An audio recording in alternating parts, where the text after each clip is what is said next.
Happy New Year mga kakulitos! Naririto naman po tayo sa ating day 3 ng ating pagbablog. Makikita na natin ngayon yung ating mga okra. Mabilis na silang mga nagtubuan. Ang okra mabibilis magtubo yan. Ito, nilagyan na natin ngayon yan ng sili. So antay-antayin na lang natin ang pagsibol ng ating sili dyan. So yung ating mga tanim, yung ating papaya wala pa rin, hindi pa bunga, hindi pa sumisibol. Mga siling, pukinggan or bell pepper malabas na. Malalaki na yung ating mga tanim.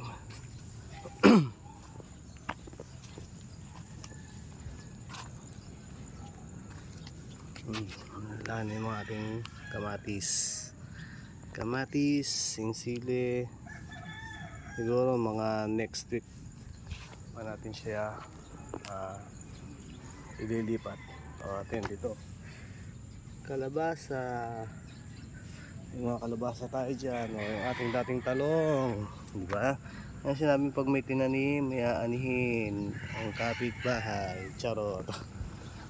Kung minsan wala tayong magawa, tayo mamimingwit dito sa ating gilid ng patubig, walang kumakagat.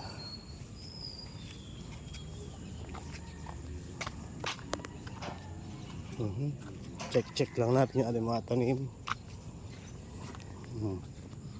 Ayan na yung ating kalabasa, lumaki-laki na.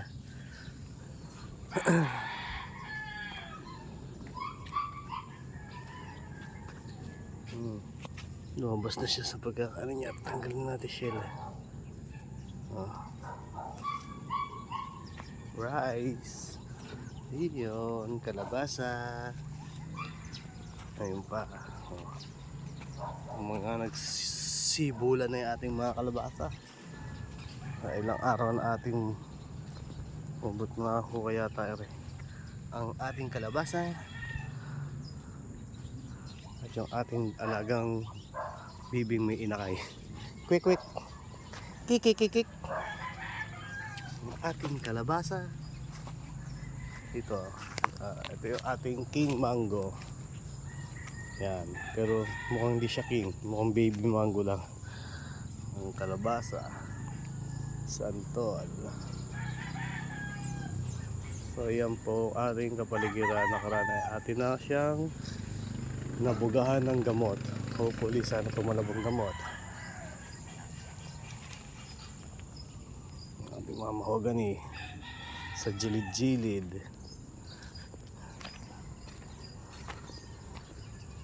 Wapo ka mo.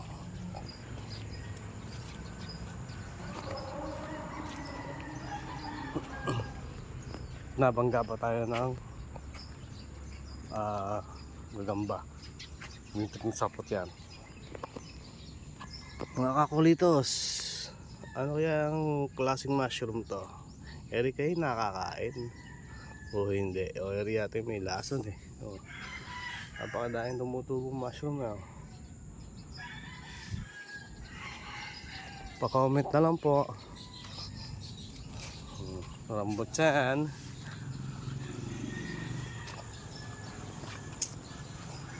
Dito may kinarap tayo mangga nakaraan. Subukan natin mag-crop. Tingnan natin kung maganda. Kasi maganda yung bunga niyan. Ang bunga niyan kasi is kalabaw. Subukan natin. So yun lang po mga kakulitos.